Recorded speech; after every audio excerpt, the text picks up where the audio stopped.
नमस्कार विद्यार्थी मित्रांनो, मी आशिष मगर. स्वागत आहे तुमचं एटीएम गुरु अकॅडमी मध्ये. आणि आपण आता याच्यापूर्वी एक लेक्चर पाहिलं ज्याच्यामध्ये आपण संख्या शिकलो, म्हणजे 1 ते 100 उजळणी फक्त शिकलो आपण, बरोबर आहे. 1 ते 100 पर्यंतचे आपण जे अंक आहेत किंवा जे संख्या आहेत ते आपण शिकलो. आता आपल्याला पाहायचं की 1 ते 0 या अंकांपासून तयार होणाऱ्या संख्या किंवा आपण जी उजळणी लिहिली ती नेमकी कोणती होती किंवा संख्यांचे प्रकार काय आहेत हे सगळं आपल्याला आता पाहायचं. आजचं आपलं महत्त्वाचं चॅप्टर आहे संख्यांचे प्रकार. पहा, संख्यांचे प्रकार. आता काय बरं संख्यांचे प्रकार म्हणजे नेमकं काय? संख्या तर आपल्याला माहित आहे, आपण याच्या आधीच्या लेक्चरमध्ये म्हणजे याच्या आधीच्या पाठात सुद्धा आपण संख्यांचे प्रकार पाहिले. आता आपल्याला संख्या पाहिल्या, आता त्या संख्यांचे काय पाहिजेत, प्रकार पाहिजेत. आता समजून घ्या की आपल्या घरामध्ये किंवा तुमच्याकडे खेळताना बॉल आहेत, म्हणजेच काय, चेंडू आहेत. किती चेंडू आहेत बरे? हे चेंडू किती आहेत आपण मोजतो, आपण त्याला 1 2 3. किती चेंडू आहेत आपण सांगितलं, 3 चेंडू आहेत, बरोबर आहे. किंवा मग समजा मुलं खेळत आहेत बाहेर, मग हे मुलं समजा बाहेर कुठेतरी खेळत आहेत. किती मुलं खेळत आहेत बरं? हे 1 2 3 4. काय सांगितलं आपण? 4 मुलं खेळत आहेत, 3 मुलं खेळत आहेत, बरोबर. बऱ्याच वेळा काय असतं की आपल्या घरी काही वस्तू असतात, समजा वाट्या असतील तुमच्या घरामध्ये, है की नाही. मग वाट्या किती आहेत बा? हे अशा वाट्या असतात, है की नाही. मग आपण काय करतो, लगेच आपण काय करणार, मोजून येणार वाट्या किती आहेत ते. मग मोजले आपण 1 2 3 4 5. किती वाट्या आहेत? 5 वाट्या आहेत. कपही असू शकतात आपल्या घरी, है की नाही. कप सुद्धा असतात. मग आपण कप मोजले, काय केलं, कप मोजले. मग किती कप आहेत बरं? 1 2 3 4 5 6. किती झाले? 6 झाले, बरोबर. कधी कधी आपल्या इकडे आता खेड्यापाड्यातलं जर आपण असेल तर आपल्याकडे काय असतात, गायी असतात किंवा म्हशी असतात. मग आपल्याला मोजावं लागतात, आमच्या इथे किती गायी आहेत. मग आपण म्हणतो आमच्या इथे 15 गायी आहेत, 20 गायी आहेत, 10 गायी आहेत, 4 म्हशी आहेत, 2 बैल आहेत. मोजतो ना. आपल्या घरी समजा कुंड्या असतील ठेवलेल्या, तर कुंड्यांमध्ये आपण काय म्हणतो, किती कुंड्या आहेत पहा बरं. मग आपण मोजतो 1 2 3 4 5 15 कुंड्या आहेत, 20 कुंड्या आहेत. कधी कधी आपल्याकडे पैसे सुद्धा असतात. मग पैसे मोजायला गेले तर आपण पैसे सुद्धा मोजतो. 100 रुपये आहेत, 200 रुपये आहेत, 300 रुपये आहेत. अशा सगळ्या आपण काय करत असतो, वस्तू मोजत असतो, बरोबर आहे. मग ह्या ज्या वस्तू आहेत ज्या आपण काय करतो, मोजू शकतो. म्हणजे मोजण्यासाठी एखादी वस्तू असेल किंवा एखादी कोणती गोष्ट असेल ती मोजण्यासाठी ज्या संख्या असतात त्यांना आपण काय म्हणत असतो, तर त्यांना म्हणत असतो नैसर्गिक संख्या. मोजण्यासाठी वापरल्या जाणाऱ्या संख्येला म्हणायचं नैसर्गिक संख्या. काय म्हणायचं? नैसर्गिक संख्या. यालाच इंग्लिश मध्ये म्हणतात नॅचरल नंबर्स. नॅचरल नंबर्स असं म्हणतात. आता पाहू आपण नैसर्गिक संख्यांची काय काय वैशिष्ट्ये आहेत बरं. मी तुम्हाला सांगितलं, आपण काय केलं होतं, सुरुवातीला 5 चेंडू काढले होते, 3, आणि मोजले आपण. काय मोजलं? चेंडू मोजले आपण 1 2 3. आणि मग काय सांगितलं आपण की किती चेंडू आहेत? 3 चेंडू आहेत. त्याच्यानंतर आपण कपही मोजले 1 2 3 4 5. किती कप होते? 5 कप. म्हणजे अशा आपण वेगवेगळ्या वस्तू मोजल्या, आहे की नाही. म्हणजे एखाद्या वस्तू मोजण्यासाठी किंवा आहेत त्या गोष्टी कोणत्याही असतील, मग त्या आहेत त्या पैसे असतील, वस्तू असतील, कदाचित झाडं असतील, फळं असतील, पानं असतील, ज्या आहेत त्या गोष्टी मोजण्यासाठीची जी संख्या असते तिला आपण म्हणत असतो नैसर्गिक संख्या. आणि नैसर्गिक संख्या कशाने दाखवितात? नॅचरल नंबर्स म्हणतात त्याला, आणि ते दर्शवितात एन या अक्षराने. एन या इंग्रजी अक्षराने ती संख्या दर्शवितात. कायम लक्षात ठेवायचं की नॅचरल नंबर्स जे असतात किंवा नैसर्गिक संख्या ज्या असतात त्या एन या इंग्रजी अक्षराने दर्शविल्या जातात. आता पहा, आपण नैसर्गिक संख्या सांगितल्या की मोजण्यासाठी असतात. मग मोजण्यासाठी असतात म्हणजेच आपण समजा एखादी गोष्ट मोजायची तर कमीत कमी आपण किती वस्तू मोजू शकतो? एक वस्तू मोजू शकतो, बरोबर. एक पेक्षा कमी मोजता येईल का आपल्याला? आमच्या घरात एक पेक्षा कमी असं मोजता येत नाही ना. मग पहा, नैसर्गिक संख्या जी आहे ती 1 2 3 4 5, त्याच्यानंतर 6 7 8 9 10 101 102 1001 1002 1,01 1,02 1 कोटी 1 1 कोटी 2 1 म्हणजे अब्ज. त्याच्यानंतर अशा कुठपर्यंतही आपल्याला नैसर्गिक संख्या पाहता येतील. म्हणजे त्यांचा शेवट सांगता येईल का आपल्याला? सांगता येणार नाही. म्हणजे नैसर्गिक संख्यांची सुरुवात जरी 1 पासून होत असली तरी त्यांचा शेवट मात्र आपल्याला सांगता येत नाही. आणि तो शेवट सांगता येत नाही म्हणून आपण असं लिहित असतो की अनंत. अनंत म्हणजे त्याला अंतच नाही, किती असू शकते. आपण पेपरमध्ये वगैरे बातम्या पाहतो का, 2000 कोटी, 5000 कोटी, एवढं पाणी असते. एखाद्या ठिकाणचं पाणी मोजलं जातं की इतकं इतकं दशलक्ष घनमीटर पाणी. मग काय असते, आपण ह्या नैसर्गिक संख्या 1 पासून तर मोजता येतात आपल्याला समोर, परंतु त्या शेवटी कुठपर्यंत आहेत हे सांगता येते का? सांगता येत नाही. म्हणजेच त्या शेवटी कशा असतात? अनंत असतात. याचाच अर्थ काय की नैसर्गिक संख्या म्हणजे काय असते? फक्त मोज संख्या असतात. काय असतात? मोज संख्या म्हणजे मोजता येणाऱ्या संख्या. मोज संख्या म्हणजे असलेल्या वस्तू किंवा कोणतेही पदार्थ किंवा कोणतेही एखादी गोष्टी असतील त्या मोजण्यासाठी वापरल्या जाणाऱ्या संख्या म्हणजे काय असतात? मोज संख्या. यांची नैसर्गिक संख्यांची सुरुवात कुठून होते? सुरुवात होते नैसर्गिक संख्यांची 1 पासून. कशापासून सुरुवात होते? 1 पासून सुरुवात होते. मग सर्वात लहान नैसर्गिक संख्या कोणची बरं? सर्वात लहान नैसर्गिक संख्या कोणची आहे? सर्वात लहान नैसर्गिक संख्या बघा कुठून सुरू झालं? 1 पासून सुरू झालं. म्हणजे सगळ्यात लहान नैसर्गिक संख्या कोणची आहे? 1 आहे. आता सगळ्यात मोठी किंवा सर्वात मोठी नैसर्गिक संख्या कोणची आहे बरं? सांगता येईल का आपल्याला? सर्वात मोठी नैसर्गिक संख्या. सर्वात मोठी नैसर्गिक संख्या कोणची आहे? सांगता येते का? नाही सांगता येत. काय आहे ती? अनंत आहे. म्हणजे मोठी संख्या सांगता येते का आपल्याला? नाही सांगता येत. अनंत आहे. सगळ्यात लहान किती आहे? 1. सगळ्यात लहान नैसर्गिक संख्या किती आहे? 1 आहे. कारण आपण नैसर्गिक संख्येची सुरुवातच कुठून केलेली आहे? 1 पासून. 1 2 3 4 5 6 7 8 9 10 11 12 13 14 15 असं कुठपर्यंतही आपल्याला मोजता येतं. म्हणून शेवट सांगता येईल का त्याचा? नाही. म्हणजे सगळ्यात मोठी नैसर्गिक संख्या सांगता येईल का? नाही. ती अनंत आहे. सगळ्यात मोठी कशी आहे? अनंत आहे. सांगता येत नाही. सांगता येत नाहीत म्हणजेच काय? अनंत आहे. पण सगळ्यात लहान नैसर्गिक संख्या कोणची आहे? 1. किंवा नैसर्गिक संख्यांची सुरुवात कुठून झाली? तर 1 पासून झाली. बरोबर आहे. आता पहा, ह्या ज्या नैसर्गिक संख्या असतात यांच्या समोर चिन्ह आहे का एखादं? एकही चिन्ह नाही. चिन्ह नाही म्हणजेच हे काय असतात? धन असतात. काय असतात? धन. याला म्हणतात धन. धन म्हणजे काय की यांच्या समोर अधिकचं चिन्ह असतं. ह्या धन असतात. बरोबर आहे. नैसर्गिक संख्या सगळ्या ज्या असतात ह्या कशा असतात? धन असतात. त्यांच्या समोर चिन्ह नसतं म्हणजे त्यांच्या समोर धनचं चिन्ह असतं. समजा आपण काय केलं नैसर्गिक संख्यांची बेरीज करता येते आपल्याला. काय करता येते? बेरीज करता येते. त्याचबरोबर नैसर्गिक संख्यांचा गुणाकारही करता येतो. ह्या दोन गोष्टी नैसर्गिक संख्यांसोबत करता येतात. कसं पहा, 2 अधिक 3 किती झाले? 5 झाले. बरोबर आहे. तसंच 2 गुणिला 3 किती झाले? 3 दोन्ही 6. बरोबर. म्हणजे नैसर्गिक संख्यांची काय करता येते? बेरीज करता येते. नैसर्गिक संख्यांचा गुणाकारही करता येतो. पण नैसर्गिक संख्यांची वजाबाकी करता येते का? काही वेळेला करता येते पण नेहमीच करता येईल असं काही नाही. समजा असा आला आपल्याला 3 वजा 5. मग काय करणार बरं आपण? 3 वजा 5. 3 मधून 5 जातात का? जात नाहीत. म्हणजे नैसर्गिक संख्यांची वजाबाकी केली तर त्याचं उत्तर नैसर्गिक संख्या येईल का? येऊ शकत नाही. म्हणजे याचं उत्तर काहीतरी वेगळं येणार. नैसर्गिक संख्या त्याचं उत्तर येऊ शकत नाही. म्हणजे फक्त नैसर्गिक संख्यांची बेरीज आणि नैसर्गिक संख्यांचा गुणाकार आपल्याला करता येतो. नैसर्गिक संख्यांची बेरीज केली तर त्याचं उत्तरही काय येते? नैसर्गिक संख्याच येते. नैसर्गिक संख्याचा गुणाकारही केला तर त्याचं उत्तर काय येते? नैसर्गिक संख्याच येते. कळालं? महत्वाचं काय याच्यामध्ये? नैसर्गिक संख्यांमध्ये आपल्याला सगळ्यात महत्वाचं लक्षात ठेवायचंय की नैसर्गिक संख्या म्हणजे फक्त मोज संख्या. मोजण्यासाठी आपण समजा तुम्हाला विचारलं तुमच्या घरात माणसं किती सांगा पटापट. तुम्ही काय म्हणणार? आई बाबा भाऊ बहीण 1 2 3 4 5 6 7 सांगितले तुम्ही 7 माणसं. तुम्हाला विचारलं तुमच्या गावात माणसं किती आहेत? मग तुमच्या गावात ग्रामपंचायतीवर बोर्ड लिहिलेला राहते त्याच्यावर राहते गावची लोकसंख्या 3200. बरोबर. मग तुम्हाला म्हटलं भारताची लोकसंख्या किती आहे? तर भारताची लोकसंख्या किती? मग 140 कोटी. त्याच्यानंतर तुम्हाला जर विचारलं की अख्ख्या पृथ्वीवर झाडं किती आहेत? सांगता येतील का? खूप जास्त आहेत. किती मोजा? मोजत राहा मोजत राहा मोजत राहा. म्हणजेच ती गोष्ट मोजता येते पण सगळ्यात मोठी मोजता येते का? नाही. ती अनंत असते. सगळ्यात लहान मात्र मोजता येते. सगळ्यात लहान नैसर्गिक संख्या 1. फक्त 3 गोष्टी लक्षात ठेवायच्या. नैसर्गिक संख्या म्हणजे मोज संख्या.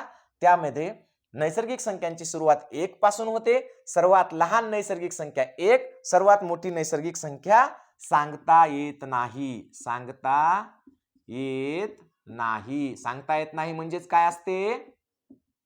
सांगा मी. सांगता येत नाही म्हणजे काय असते? अनंत असते. कशी असते? सगळ्यात मोठी नैसर्गिक संख्या अनंत असते. बरं चला ठीक आहे. मग आता आपण आपल्या घरामधले चेंडू मोजले होते हे की नाही? 3 मोजले होते. पण आता मला सांगा तुमच्याकडे 3 चेंडू होते. बरोबर.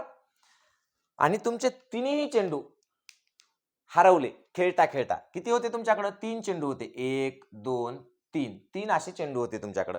तुमचा पहिला चेंडू हरवला, दुसरा चेंडू हरवला, तुमचा तिसराही चेंडू हरवला.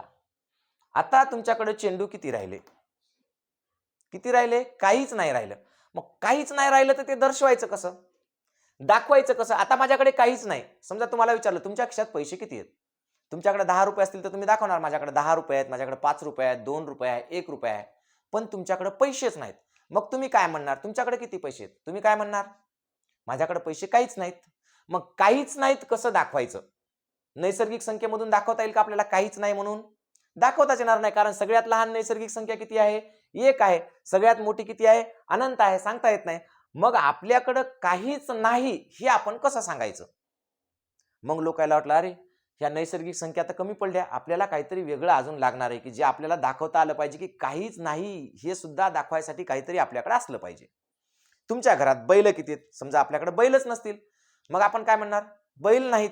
बैल नाहीत म्हणजे मग किती आहेत? मग ते सांगायचं कसं? किंवा समजा तुमच्याकडे विचारलं तुमच्याकडे कार किती आहेत? गाड्या किती आहेत? तुमच्याकडे नसतील कार, मग आपण कसं म्हणणार? आमच्याकडे कार नाही. पण कार नाही ते संख्येमध्ये कसं दाखवायचं? दाखवता येईल का आपल्याला? नाही दाखवता येणार. म्हणून आपल्याला काय झालं की नैसर्गिक संख्यांपेक्षा वेगळ्या संख्या शोधाव्या लागल्या. मग आपण नंबर 2 ला शोधून काढली संख्या, नैसर्गिक संख्या झालं. त्याच्यानंतर आपण शोधून काढल्या पूर्ण संख्या. नैसर्गिक संख्येनंतर काय शोधून काढलं आपण? पूर्ण संख्या. कोणती संख्या? पूर्ण संख्या. पहा, पूर्ण संख्या. पूर्ण संख्यांना आपण काय म्हणत असतो? Whole numbers. Whole numbers. आणि मग होल नंबर्स कशाने दाखवतो आपण? W या इंग्रजी अक्षराने होल नंबर्स दाखवतो. बघा, W या इंग्रजी अक्षराने. पहिली नैसर्गिक संख्या. नैसर्गिक संख्येमध्ये त्याला आपण मोज संख्या असं सुद्धा म्हणतो. सुरुवात 1 पासून होते. सर्वात लहान नैसर्गिक संख्या 1, सर्वात मोठी नैसर्गिक संख्या सांगता येत नाही. नैसर्गिक संख्यांची बेरीज करता येते, नैसर्गिक संख्यांचा गुणाकार करता येतो, पण नैसर्गिक संख्यांची वजाबाकी करता येईलच असं नाही, किंवा त्याचं उत्तर नैसर्गिक संख्याच येईल असं नाही. वजाबाकी करता येते पण त्याचं उत्तर नैसर्गिक संख्याच येईल का? नाही. नैसर्गिक संख्यांची बेरीज काय येते? नैसर्गिक संख्याच येते. नैसर्गिक संख्यांचा गुणाकार काय येतो? नैसर्गिक संख्याच येतो, पण त्याची वजाबाकी नैसर्गिक संख्या येईलच असं नाही. आता बघा, तुमच्याकडे 3 बॉल होते. 1 2 3 3 बॉल होते. तिन्ही बॉल हरवले. मग आपण काय केले? 3 मधून 3 काढले. किती उरले बरं? 3 मधून 3 गेल्यावर काहीच उरलं नाही. काहीच उरलं नाही म्हणजेच काय उरलं? काहीच उरलं नाही म्हणजे काय उरलं? तेच सांगण्यासाठी आपण काय तयार केली? मग पूर्ण संख्या तयार केल्या. पूर्ण संख्या कशा असतात मग? पूर्ण संख्या म्हणजे पूर्ण संख्यांची सुरुवात होते शून्यापासून. 0 आणि मग त्याच्यानंतर नैसर्गिक संख्या 1 2 3 4 5 आणि मग 5 च्या नंतर 6 7 8 9 10 कोटी अब्ज खर्व निखर्व जे काय असेल ते अनंत पर्यंत. पहा, अनंत. म्हणजेच पहा, नैसर्गिक संख्यांमध्ये 0 मिळवला. पहा, नैसर्गिक संख्यांमध्ये 0 मिळवला की काय तयार होते? पूर्ण संख्या तयार होतात. नैसर्गिक संख्यांमध्ये शून्यापासून सुरुवात केली, नैसर्गिक संख्यांमध्ये 0 मिळवला. पहा, 1 2 3 4 5 ह्या नैसर्गिक संख्या, त्याच्यामध्ये 0 टाकला आपण की काय झालं? ह्या कोणत्या संख्या झाल्या? मग पूर्ण संख्या झाल्या. मग तुम्ही म्हणाल एक सोपा प्रश्न तुमच्या मनामध्ये येईल, सर मग 20 ही नैसर्गिक संख्या आहे की पूर्ण संख्या? 20 ही नैसर्गिक संख्या आहे. कोणती संख्या आहे? नैसर्गिक संख्या आहे. 20 ही कशी आहे? नैसर्गिक संख्या आहे.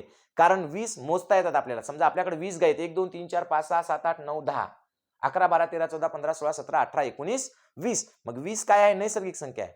फक्त संख्या रेषेमध्ये जेव्हा आपण 0 मिळवतो आणि शून्यापासून संख्या तयार करतो तेव्हाच त्याला आपण काय म्हणत असतो? पूर्ण संख्या असं म्हणत असतो. पहा, पहिल्यांदा आपण मोजता येतील अशा संख्या मोजल्या, ज्या मोजता येतात त्यांना आपण नैसर्गिक संख्या म्हणलं. आणि मग ज्यांना मोजता येत नाही, जे नसतं किंवा काही नाही म्हणायचं असतं, तेव्हा आपण त्याला 0 म्हणलं. काही नाही म्हणजे काय? 0. आणि मग शून्यापासून जे संख्या रेषा तयार झालेली आहे तिला आपण काय म्हणलंय? पूर्ण संख्या म्हणलंय. मग ती शून्यापासून तयार होते. 0 1 2 3 4 5 6 अनंत पर्यंत. मग आता पहा, आता जसं आपण नैसर्गिक संख्यांमध्ये पाहिलं होतं की सुरुवात कुठून होते? शून्यापासून. नैसर्गिक संख्यामध्ये कशापासून झाली? 1 पासून. मग आता पूर्ण संख्यांची सुरुवात कशापासून होते? पूर्ण संख्यांची सुरुवात कशापासून झाली? शून्यापासून झाली. बरोबर आहे. मग आता दुसरा प्रश्न याच्यावरचा, सर्वात लहान पूर्ण संख्या कोणची? सर्वात लहान पूर्ण संख्या कोणती? सर्वात लहान पूर्ण संख्या कोणती बरं? मग सर्वात लहान पूर्ण संख्या कोणती आहे? 0. बरोबर. मग आता 0 ही नैसर्गिक संख्या आहे का? 0 ही नैसर्गिक संख्या आहे का? नाही, 0 ही नैसर्गिक संख्या नाही. आपल्या नवोदयच्या पुस्तकामध्ये, नवोदयच्या पेपरमध्ये एकदा विचारलेला प्रश्न आहे, पुढील पैकी नैसर्गिक संख्या कोणती नाही? त्याच्यामध्ये ऑप्शन मध्ये आहे 0. म्हणजे 0 ही नैसर्गिक संख्या आहे का? 0 ही नैसर्गिक संख्या नाही. 0 ही कोणती संख्या आहे? पूर्ण संख्या आहे. मग सर्वात लहान पूर्ण संख्या काय आहे? 0. बरं, मग सर्वात मोठी पूर्ण संख्या कोणती येईल बरं? सर्वात मोठी पूर्ण संख्या सांगता येईल का? नाही सांगता येत. सांगता येत नाही म्हणजेच काय आहे? सांगता येत नाही म्हणजेच अनंत. काय? अनंत, ज्याला अंतच नाही, सांगताच येत नाही. ती कुठपर्यंत आहे ते सांगता येत नाही. कितीही मोजत राहा ते कमीच पडेल, आहे की नाही? म्हणून मग सांगता येत नाही. पूर्ण संख्या सांगता येते का? सांगता येत नाही. पहा, पूर्ण संख्यांची बेरीज करता येते पण वजाबाकी करता येत नाही. पहा, आणखी एक महत्वाचं, पूर्ण संख्या जी आहे त्याची बेरीज करता येते आपल्याला. पहा, 0 अधिक 3 बरोबर किती राहिले? 0 आणि 3 किती होणार? 3. किंवा 3 अधिक 5 किती झाले? 8 झाले. किंवा 4 अधिक 9 किती झाले? 13 झाले. किंवा 1000 अधिक 5000 किती झाले? 6000 किती झाले?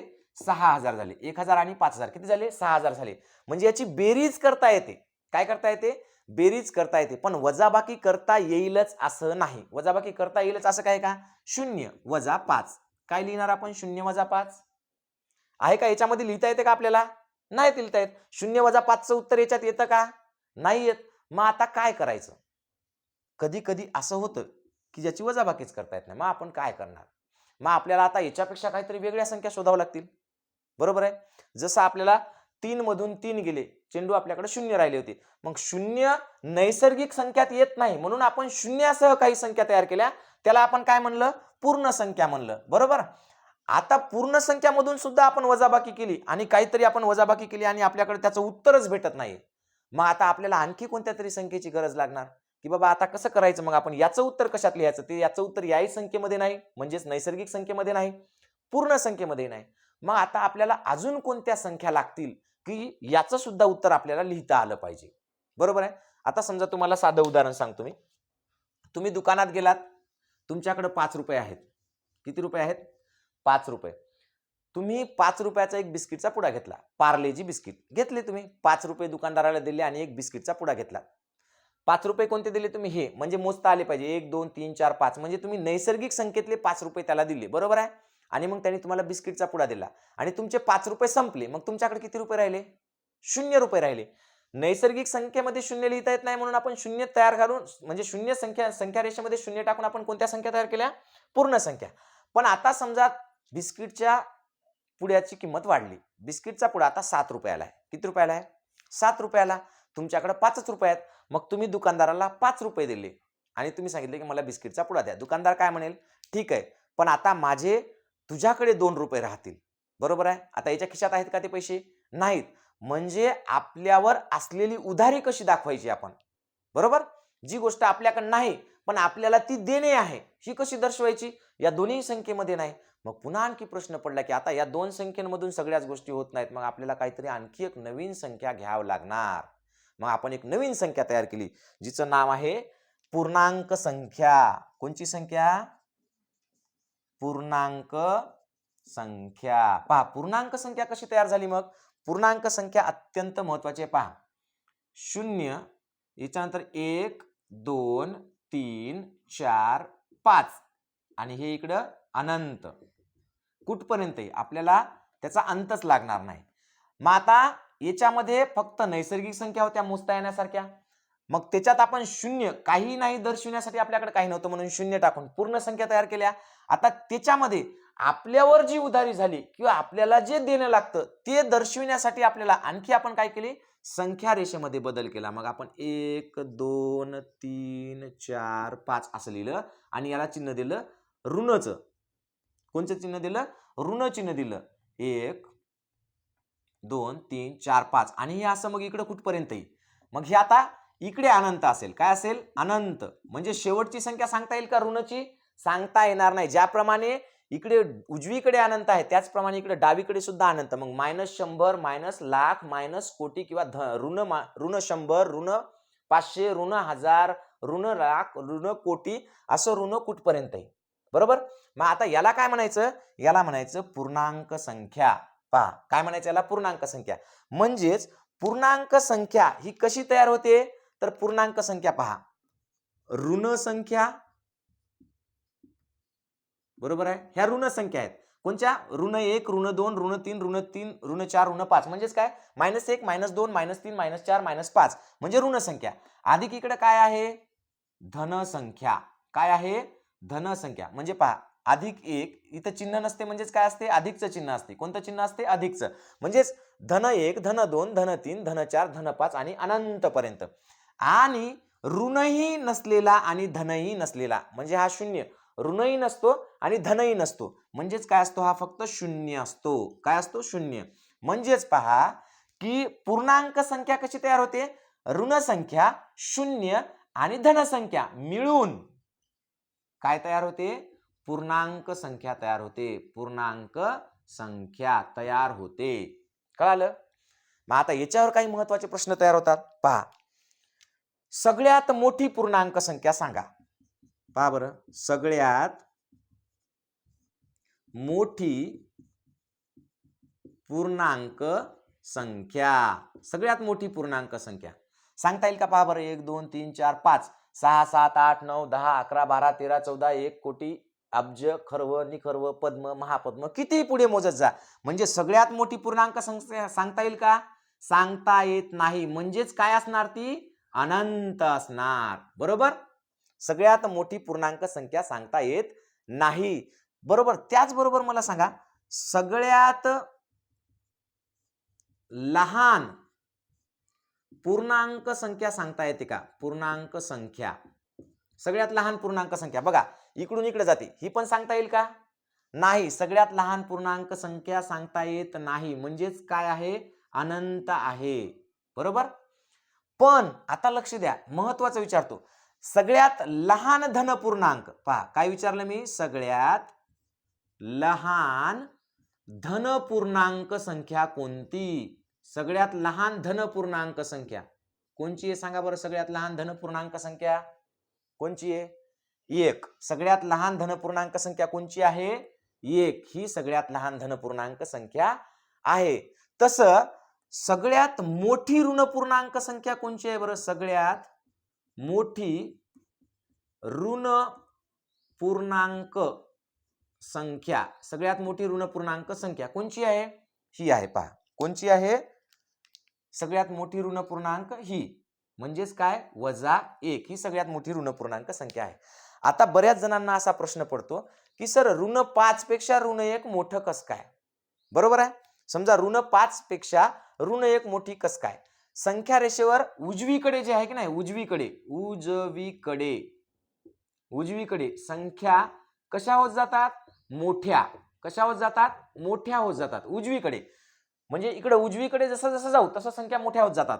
आणि जसं जसं आपण डावीकडे जाऊ, डावीकडे म्हणजे इकडे पहा, इथून इकडे डावीकडे असं जसं जसं जात जाऊ तसं संख्या लहान होतात. काय होतात? लहान होतात. मग आता हे कसं बाबा? पहा, -5 पेक्षा -1 मोठा कसा आहे की नाही? प्रश्न आपल्याकडे पडला. समजा -1 पेक्षा -5 लहान कसं, किंवा -5 पेक्षा किंवा ऋण 5 पेक्षा ऋण 1 मोठा कसा? साधं समजून घ्या. तुम्ही दुकानदाराकडे गेलात. कुठे गेलात? दुकानदाराकडे गेलात. तुमच्याकडे 10 रुपये आहेत. किती रुपये आहेत? 10 रुपये आहेत. बरोबर. आणि तुम्ही काय केलं? आणखी एक तुमचा मित्र, दोघं जण आहेत समजा, दोघं जण गेले, याच्याकडे 10 रुपये आहेत. बरोबर. तुम्ही आणि एक तुमचा मित्र असं दोघं जण 10 रुपये घेऊन एका दुकानदाराकडे गेलात आणि तुम्ही एक पेन घेतला. तो पेन आहे 11 रुपयाचा. किती रुपयाचा पेन घेतला? 11 रुपयाचा पेन घेतला. तुम्ही दुकानदाराला 10ची नोट दिली. कितीची दिली? 10ची नोट दिली. मग तुमच्याकडे किती रुपये राहिले दुकानदाराचे? 1 रुपया तुमच्याकडे राहिला, म्हणजे उधारी राहिली. म्हणजेच काय झालं? -1. बरोबर. ही तुमच्यावर उधारी आहे म्हणजे -1. तुम्ही 10 रुपये घेऊन दुकानदाराकडे गेले आणि 11 रुपयाचा पेन घेतला. मग दुकानदार काय म्हणला की ठीक आहे, मी तुला पेन देतो, पण माझा तुझ्याकडे 1 रुपया राहिला. किती रुपये राहिला? 1 रुपया राहिला, म्हणजे -1 तुमच्यावर उधारी झाली, बरोबर. आता हा दुसरा मुलगा गेला, यानं सुद्धा एक पेन घेतला, पण यानं पेन घेतला 15 रुपयाचा. किती रुपयाचा घेतला? 15 रुपयाचा. याच्याकडे किती रुपये आहेत? 10 रुपये आहेत. यानं दुकानदाराला 10 रुपये दिले. मग दुकानदार याला काय म्हणेल? ठीक आहे, मी तुलाही पेन देतो, पण आता माझे तुझ्याकडे किती रुपये राहिले? 5 रुपये राहिले. म्हणजे याच्यावर उधारी किती आहे? 5 रुपयाची. याच्यावर उधारी किती आहे? 1 रुपयाची, बरोबर आहे. हा समजा ए माणूस आहे आणि हा बी माणूस आहे. ए वर उधारी 1 रुपयाची, बी वर उधारी 5 रुपयाची. आता या दोघांना 2 दिवसांनी परत 10-10 रुपये दिले. दोघाला पण परत 10-10 रुपये दिले आपण. आणि मग हा दुकानदाराकडे गेला आणि दुकानदाराला म्हणला, दुकानदार तुमचे माझ्याकडचे पैसे काटून घ्या. दुकानदाराचे याच्याकडे किती रुपये आहेत? 1 रुपया आहे. मग याने 1 रुपया कापून घेऊन याला वापस किती देईल? तो 9 रुपये वापस देणार, बरोबर. मग आता हाही गेला दुकानदाराकडे, म्हणे दुकानदार तुमचे पैसे काटून घ्या आणि मला पैसे वापस द्या. मग यानं 10ची नोट दिली. याच्याकडे किती रुपये आहेत? 5 रुपये आहेत. याला वापस किती भेटतील? 5च रुपये वापस भेटतील. मग आता मला सांगा बरं, हे 9 मोठा की 5 मोठा? 9 मोठा. याचाच अर्थ काय की -1 काय आहे? मोठा आहे. कशापेक्षा? -5 पेक्षा. म्हणजे जर तुम्हाला असं आलं एखादं उदाहरण की -470 मोठा की -2 मोठे, काय मोठा असेल बरं? -470 मोठा असेल की -2 मोठा असेल? काय मोठा असणार? -2 मोठा असणार. कारण की जर समजा तुमच्याकडे 500ची नोट दिली आणि म्हणले जा तुमच्या उधारी फेडून या, तर याच्याकडे किती रुपये शिल्लक राहतील? फक्त 30 रुपये. पण याच्याकडे शिल्लक राहतील 498 रुपये. म्हणजे ही संख्या कशी आहे? मोठी आहे. म्हणजेच लक्षात घ्यायचं की डावीकडे ह्या संख्या काय होत जातात? लहान लहान होत जातात आणि ह्या उजवीकडे काय होत जातात? मोठ्या. शून्य हा धनही नसतो आणि ऋणही नसतो. शून्य कसा असतो? धनही नसतो आणि ऋणही नसतो. संख्या रेषेवरच्या डावीकडील संख्या ऋण संख्या असतात, उजवीकडील संख्या धन संख्या असतात. सगळ्यात मोठी पूर्णांक संख्या सांगता येत नाही, सगळ्यात लहान पूर्णांक संख्या सांगता येत नाही, पण सगळ्यात लहान धन पूर्णांक मात्र सांगता येतो. एक सगळ्यात मोठी ऋण पूर्णांक संख्या सांगता येते. काय आहे ती? -1 आहे. कळालं? इतकं सोपं आहे. याच्यामध्ये काही अवघड आहे? काही अवघड नाही. आज आपण संख्यांचे 3 प्रकार शिकलो. पहिला प्रकार शिकलो आपण नैसर्गिक संख्या, ज्या सुरू होतात 1, 2, 3, 4 पासून अनंतपर्यंत.